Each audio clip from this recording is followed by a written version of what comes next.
But one has to know that only we are realized souls is not the point. Only that we can feel the vibrations is not the point.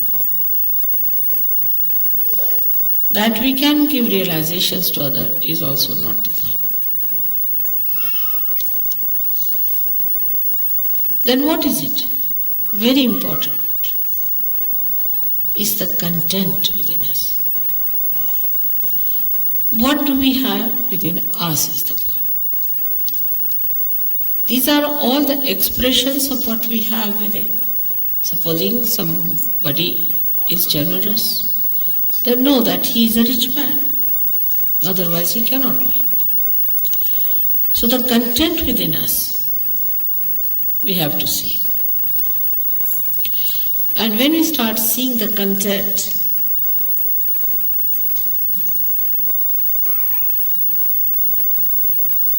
where do we find in the nature there is real content?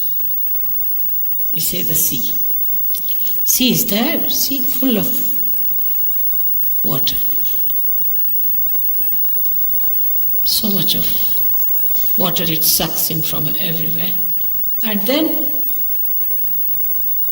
it allows itself to be boiled by the sun and gives rain.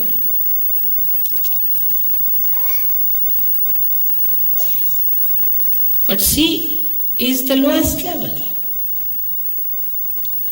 Stands at the lowest level and sucks in all the water from everywhere.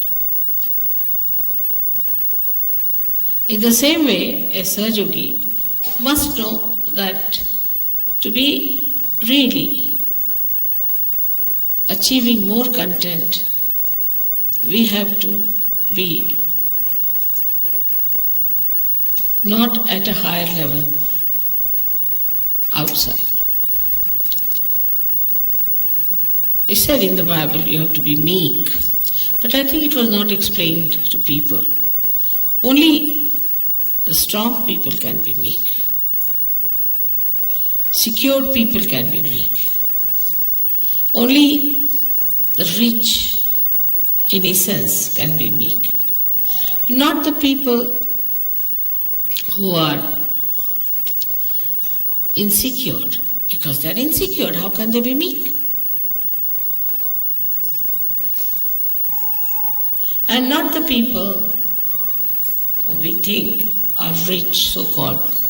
Because if they are rich, they are not generous, they are not satisfied, they are not philanthropic.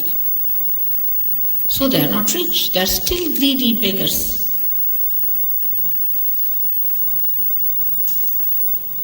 So the content within us is to be seen. What is our content?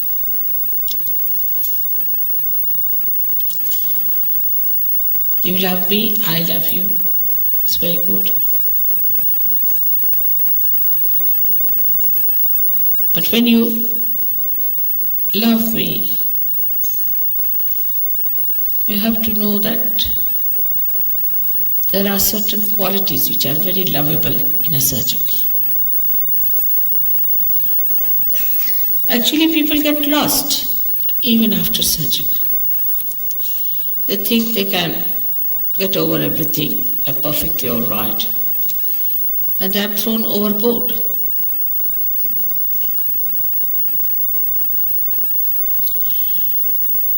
So when we say that we have to be meek, this is a content. The humility is a content. Try to that. Try to be humble with someone. You like yourself. You'll enjoy that quality within us, that, see, I'm humbler than another person. And what is another thing we find as content are the great mountains, because they have heights. And they are the only ones who can capture the clouds. So such a rapport there is between the humility of the ocean and the heights of the mountain. That's how a Sahaja Yogi should be. He is too high because so much of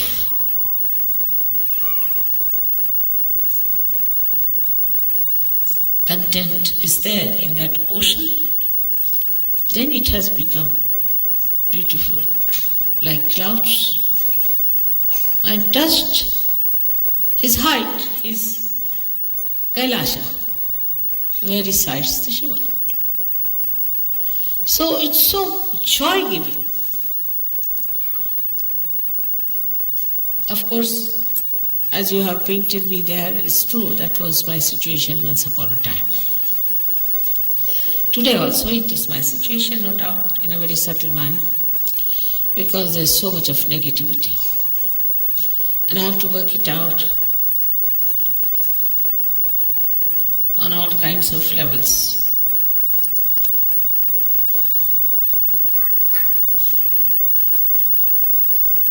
There is no excuse for some human being to be a devil, no excuse. And for a Sahaja Yogi, there's no excuse at all. But still, once I have called you my son, my child, there's a little blessing. Goes, I would say, a long rope. But that long rope, one should not care for. You have to care for your own quality, for your own inner capacity to suck in. Now look at the ocean as it is. All that is around falls into the ocean, everything. And then the sun, we can say that's the spirit, evaporates. Only possible in the ocean. It doesn't evaporate the river so much as it can, because such a wide thing, such a deep thing, inexhaustible. And then absolutely pure material comes out of that. And that can go and touch the heart. Because as a Sahaja Yogi's hearts are at a very high level, where there is Shiva residing. Nobody can reach there except for the purity. And unless and until you have that largeness, that depth, that humility, and the maryadas, you know that sea never leaves its own maryadas. And if you press it from one end, it will express on one other side. It never leaves. If Pacific Ocean was even 100 feet deeper, there would have been a problem. So even in depth, in its height, in its spreading, it has its own maryadas. But in that maryada, he has a feeling that he is one with the nature, one with Mother. He is not disturbing the Mother Earth, nicely placed in the body of Mother Earth. Nature is bound by the divine. The divine looks after the nature, so everything works out beautifully. And you have freedom. And after Sahaja Yoga, you have greater freedom. Absolute freedom, because you can not be bound by anything nonsensical, anything sinful, anything base. You are above that like a mountain. And so whenever there is a combination of a mountain and an ocean, the ships can come. Deep people can only come to such shores where there is depth. That's how you achieve your depth, between your heart and your Bhavasagara.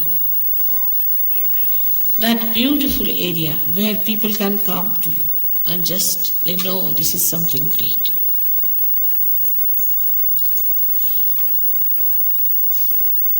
Everybody Everybody knows that. You have seen that I'm like any other woman to look at. I don't know, you might think I'm different, but normally. But how many people come to my program? How do they come to my program? Just think. In Colombia, when nobody had even heard my name,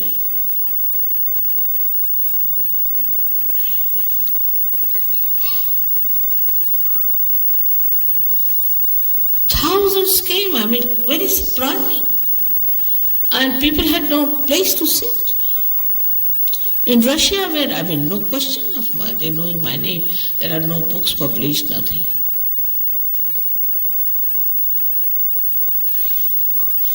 So, you can say that, Mother, you manipulate it through the collective unconscious. I do not, but it does. I think so. So when the Sahajogis have that content within themselves, the collective unconscious, the divine, will act, definitely act. Like a person who is spreading advertisements, this, that, yes, people come because it takes money. They think they can purchase this bag. But where there's no money involved, no business involved, nothing, you people are just simple people, just like them. So, but it's all done by the divine, isn't it? So the divine works it out. But if the Sahajogis in a place are good for nothing, then even if I am there, it does not work. Half-hearted people, if they are, it does not work. In no way to discourage you, but to tell you that you have to develop your content within yourself, a complete faith in yourself. This is the greatest property of a Sahajogi. And what is this ocean? It's love and love. It doesn't talk, it doesn't do much, nothing is to be done in this. It just works spontaneously. The less you do, the better. The more you try to do, I will do this, manipulate, no. You just develop your content within yourself.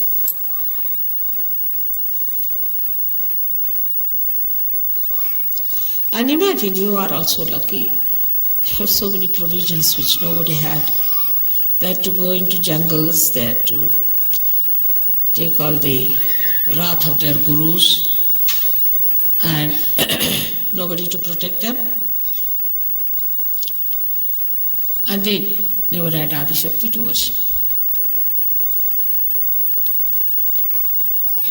So you have Adi Shakti with you, whose power is all this divine. So you are at such an advantageous position. But first you must realize. So when we say we should have content, then the vessel has to be strong. Otherwise, everything will break. And this strength is the one you should know, that you are completely protected. No one can harm you. They'll try. This has to be, otherwise how will you test whether you are absolutely safe or not? So somebody has to try some tricks just to see and for you to watch how you are successful. Without doing anything, you'll be amazed, everything will be cleared out. And you'll not know how things have cleared out, how things have worked out.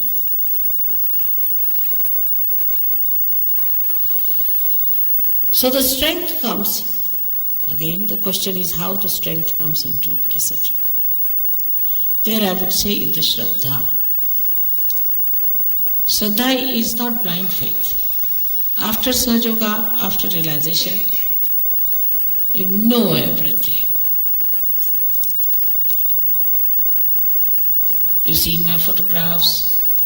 You have seen how Surge Yoga works. You've seen how you can raise the Kundalini of people. You can feel the vibrations. You can feel others. You can cure others. All this power is within you.